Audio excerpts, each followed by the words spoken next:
Hello and welcome to the Dark Death Evil channel. I'm your Dark Death Evil host, Soulgrave, and this is Diablo 3 Reaper of Souls PTR test server.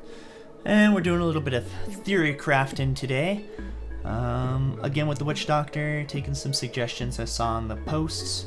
So let's go ahead and get into it. Take a look at our inventory. So we're going to be using the Manajuma's way because I enjoy the way it looks.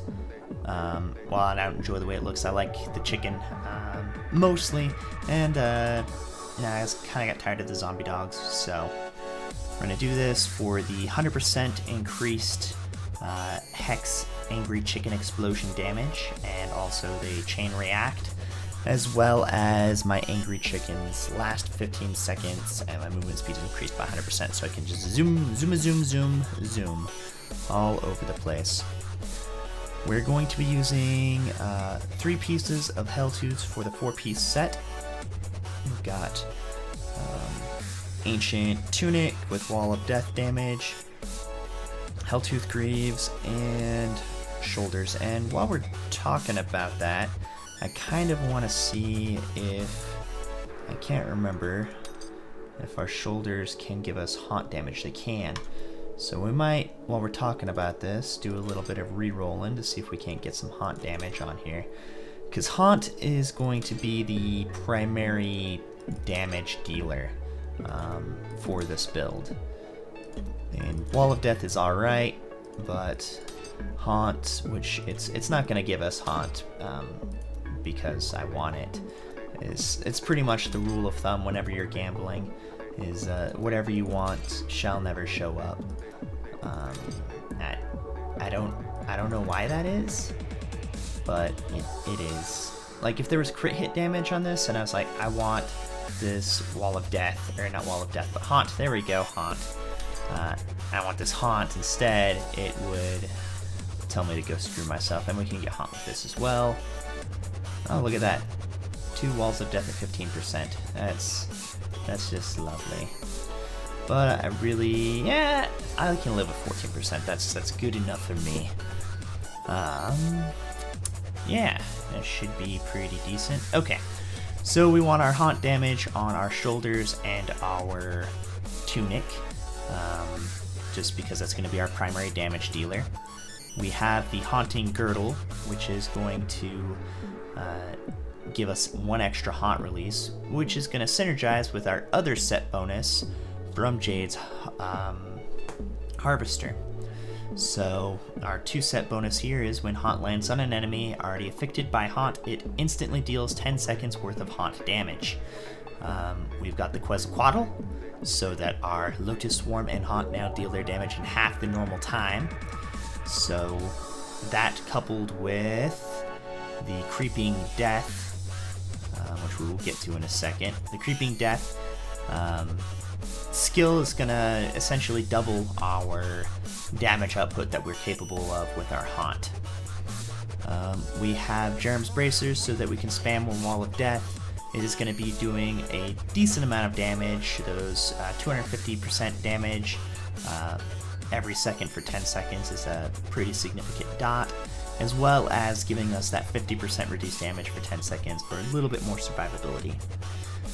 This build is really like T6, T7, you're going to start struggling in T8 and T9. Is going to be really hard. Doable with a team, but not solo. The Dovo Energy Trap, just for that extra poison damage and crit hit chance, crit hit damage. And our 2 focus and restraint with the crit hit chance, crit hit damage. With the Gem of Infectious Toxin for the 10% increased damage, a little bit more deeps over 10 seconds. And our Bane of the Trapped, which everything we do is going to be slowing things, giving us that extra 22.5% damage. So great, take a look at our details here. We've got a modest almost 1.8 million damage, 1.78 million damage. Our haunt damage is 29, poison damage is 38%, so not too shabby. Crit hit damage is at 450, and our critical hit chance is at 61. take a look at our Paragon points, which we need to spend some. For this particular build, we want a little bit of a movement speed. Not super important, so you can just dump most of it into vitality. Our crit hit chance, crit hit damage is going to be more important than our attack speed, but obviously we can pump the rest into that. Resist all, life regeneration, not really caring about our defense. Resource cost reduction, that's going to help us spam those haunts, and the area damage is just kind of nice. So let's take a look at our skills. We have Haunt, Poison Spirit for the 20% more damage from all sources, as well as doing that poison damage. So it's going to be doing really close to 75-100% weapon damage on that second hit when it procs the Jade's ability. So that'll be nice. I mean, in theory it should. I don't know if it actually does, because you'd think you'd see bigger crits, but it's a lot of damage either way. We've got our Wall of Death, which is going to be doing those 25-100% damage over every second for 10 seconds, which is going to be great. Piranado for a little bit of CC, probably that extra 15% increased damage, which is going to last for 5 minutes, which is awesome. Same with that. That bonus will last for 5 minutes. That bonus will last for 5 minutes. So everything that we do damage to is going to be taking additional nearly 60% damage from all sources. So you are great in team parties. We've got the Hex Angry Chicken for running around like crazy chickens. Our Spirit Walk and Corpse Spider, Spider Queen, because I just love spamming giant spiders. I don't know. It's a problem. We've got our Fetish Sycophants. These guys aren't going to be doing a lot of damage. They're mostly there to block enemies from getting to us. That's their primary goal in life, and that's all I want them to do. Pierce the Veil for some extra damage. Gruesome Feast, because Gruesome Feast is awesome. And our Creeping Death, that's going to make our Haunted Lotus Swarm and Piranha shenanigans last for 5 minutes. Alright, let's go ahead and run a quick little T6 Rift. Bam. And boom. And reload, and we're in. Alright. And immediately we get some Blood Thieves, so that's cool. But we should be able to take them out no problem. Do a lot of damage, which is great. So, oh yeah, the drop rate back up, so that's nice. I don't know why it was down last time. Some power pylons that will really be blasting stuff. And our little mimic clones are really... I forgot to look at the cube. The cube, we've got the Grin Reaper for our armor. We've got the Ingoem for our weapon, and the Royal Ring of Grandeur for our accessory slot. So nothing too fancy. I want to get the that staff. What's it called? The one that spams the your Lotus when stuff is around you. I think it would be a little bit better than the Ingoem. It might be able to take you a little bit higher into tiers. You would definitely need to focus more on defense though. Just because we're not seeing those billion crits anymore for whatever reason. 600 million. It's close, but it's not a billion. So stuff like, you know, once you get into the G-Rift 40 range is going to be a little bit harder for you to, you know, DPS down. Which is ridiculous when you think about it. Like, you're doing so much damage. What am I trying to whisper? I don't want to whisper you. Give me that, I don't know what that is. Some sort of mace, I assume. Chicken. But I've been having a ball. Probably start doing some sort of theory craft thing. I'm gonna try to shoot for Thursdays, maybe call it Theory Craft Thursday, or, you know, something cheesy like that. And I also plan on doing a few other indie games on my channel. starting now. Just little, like maybe like 2 or 3 episodes a pop, just to take a look and see how the game is. Lots of bullet hells and roguelike games. I like them. I like Binding of Isaac, so there'll be a few games that are, you know, similar to that. Maybe checking out some other, you know, Diablo clones, see how they stack up. So, you know, look forward to that if you guys like it. You know, try to keep in touch, you know, don't be a stranger, head on over, check it out. It'll be fun. I'm getting horribly lost. Am I supposed to go this way? This is embarrassing. It's embarrassing. I don't know how to Diablo. I forgot how to Diablo. Okay, that way. Come on, chicken. Do your thing, chicken. Chicken. I want to do a fire build with this as well. I've been doing a lot of Witch Doctor builds. This is because I think they're the most versatile class out right now. Like, there's so many different viable builds that you can do with them.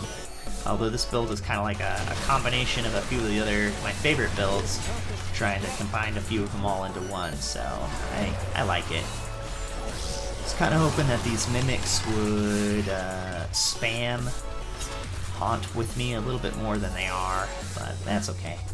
They still spam the giant spiders, so I give them a pass. You might be all like, Soulgrave, how come you don't do the you know, the OP poison dart build like everybody else? Yeah, well, because everybody else already has that build, you know, pretty much hashed out. There's so many other videos you can go to watch and see that. Grab this just in case. Conduit pylon plus chicken equals win. Speed things up. Boom, boom, boom. Do this damage. I want next.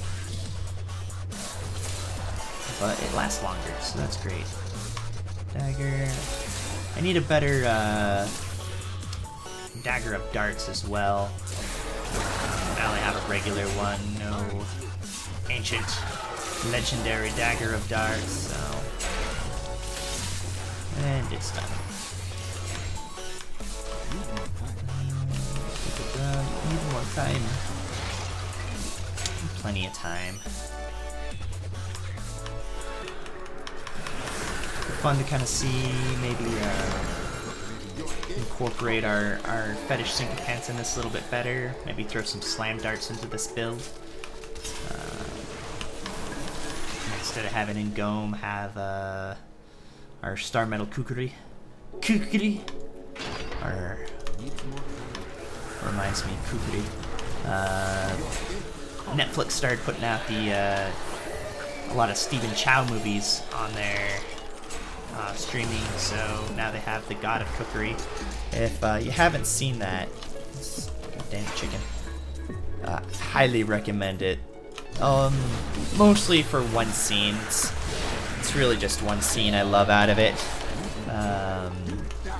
Stephen Chow is being the God of Cookery at the time, and he's kind of a douchebag, pompous, you know, trying to cheat people out of their money, horrible business practices, and not really doing a good job as, you know, Gordon Ramsaying it up, as if you would.